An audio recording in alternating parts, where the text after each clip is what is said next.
Why are they doing this? Why are they doing this? They said when you got here the whole thing started. Who are you? What are you? Where did you come from? I think you're the cause of all this. I think you're evil! Evil!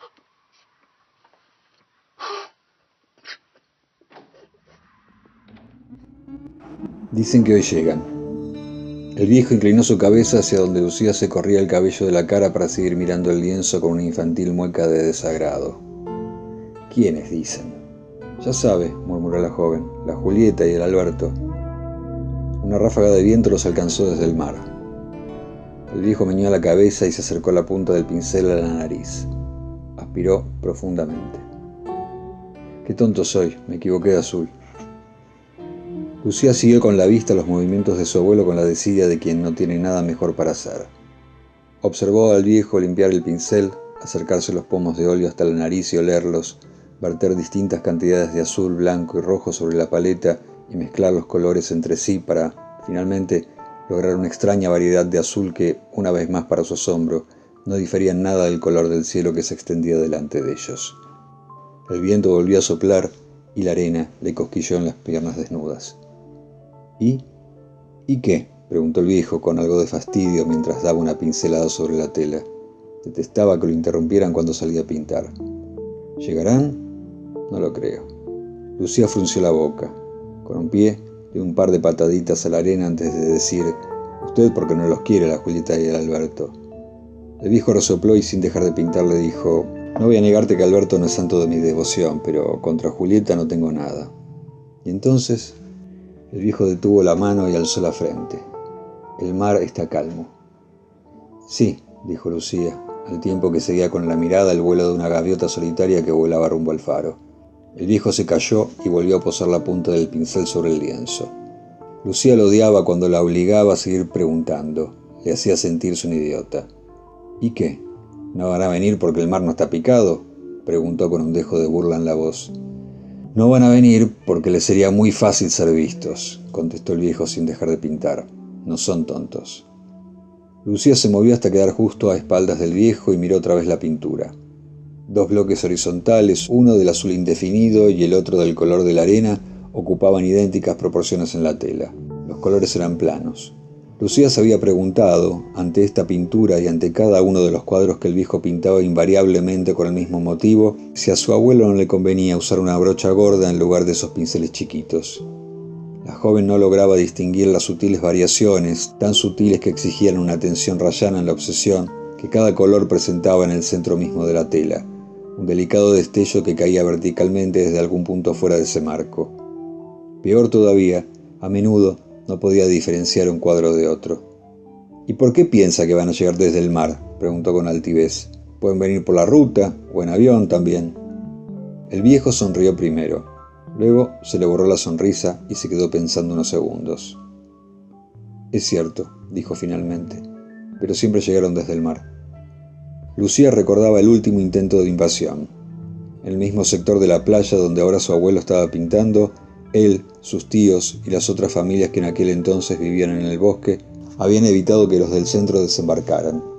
Lucía no podía precisar cuántos años habían pasado desde aquel combate, pero las imágenes de los botes cerca de la costa y de los cuerpos esparcidos sobre la arena perduraban en su memoria. «¿Y qué? ¿No pueden cambiar esta vez?». El viejo llevó el pincel a la paleta y embadurnó la punta con más óleo. «Pueden, Lucía, pueden», respondió, comenzando a exasperarse. «Si eso te hace feliz, pueden». Y dio otra pincelada al lienzo. Lucía, enojada, dio media vuelta y se alejó a paso rápido hacia el bosque. Cuando el viejo dejó de escuchar los pasos de su nieta, se puso de pie, tomó la rama que le servía de bastón y caminó hacia el mar en línea recta hasta que el extremo de la rama golpeó la parte superior de una roca hundida en la arena. Se agachó y con solo tantear un poco sobre la superficie, dio con un envase vacío de aceite para automotores. Meneó la cabeza, aspiró con placer el olor del mar y murmuró: «Pobre niña, todavía con tiempo para orgullo y vanidades». Alzó su cara al sol, la ciega mirada abierta al cielo y agregó: «No sabe qué pronto nos volvemos polvo y arena». Caminó hasta volver a sentarse en la banqueta de lona y arrojó el envase a una caja de plástico que usaba como cesto de basura. El cubo blanco flotaba cerca de la orilla, a medio metro de donde él se había agachado a recoger la piedra. Esta vez el viejo había sido engañado.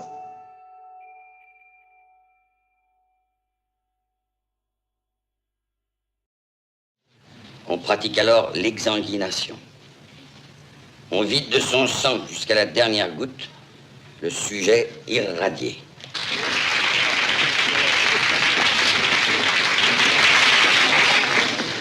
On vient de téléphoner pour vous, monsieur le professeur. L'Institut médico... la morgue, quoi. Il faut que vous y alliez tout de suite.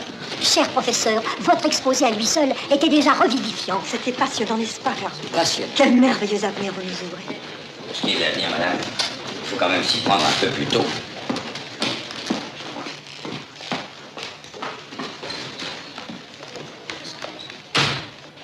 Comme il a changé depuis la disparition de sa fille, il vous a de ces réflexions bizarres.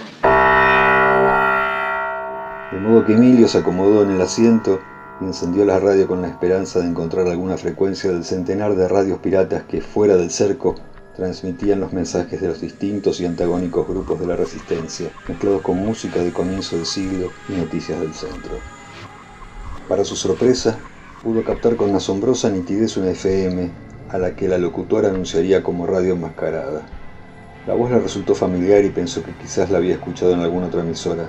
Era una voz joven y melodiosa, en la que sonó extraño el comentario que había empezado antes de que Emilio sintonizara la frecuencia. Enfrentarse con eficacia, aunque sea con problemas únicamente materiales, exige una mayor serenidad de espíritu y un mayor coraje de lo que la gente por lo general se imagina. Ninguno de aquellos dos seres podía ser más incapaz de una lucha semejante. La sociedad, no por razones de ternura, sino debido a sus extrañas necesidades, había cuidado de los dos hombres, prohibiéndoles todo pensamiento independiente, toda iniciativa, toda desviación de la rutina, y se lo habían prohibido bajo pena de muerte. Solo podían seguir viviendo a condición de ser como máquinas. Y ahora, libres del cuidado alentador de los hombres con la pluma detrás de la oreja, de los hombres con galones dorados en los puños, eran como dos condenados a perpetuidad que, liberados después de muchos años, no saben qué hacer con su libertad. No sabían hacer funcionar sus facultades porque los dos, al no tener práctica, eran incapaces de pensar por sí mismos.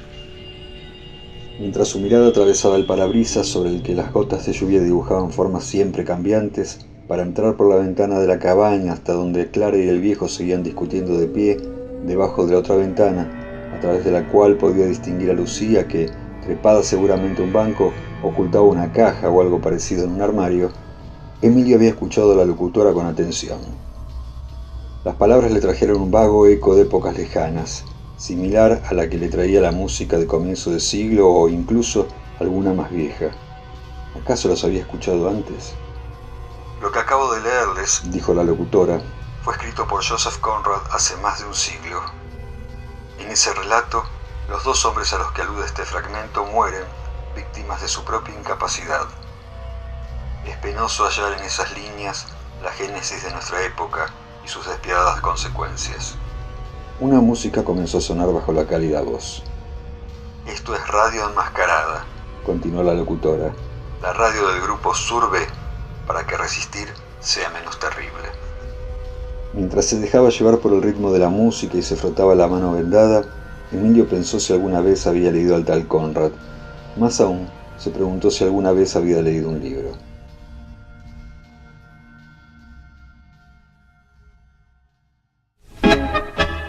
Parece que a mí no me quieren matar. Deben creer que me he quedado solo.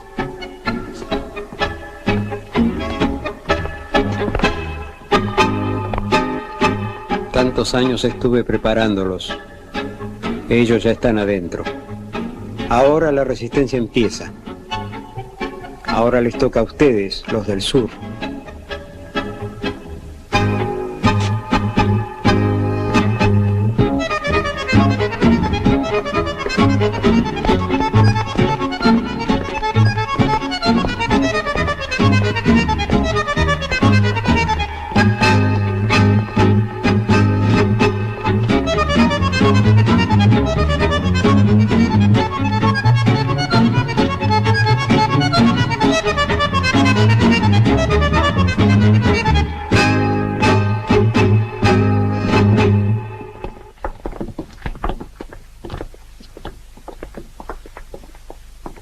Ahora nos toca a nosotros, pero tendrá que ser de otra manera.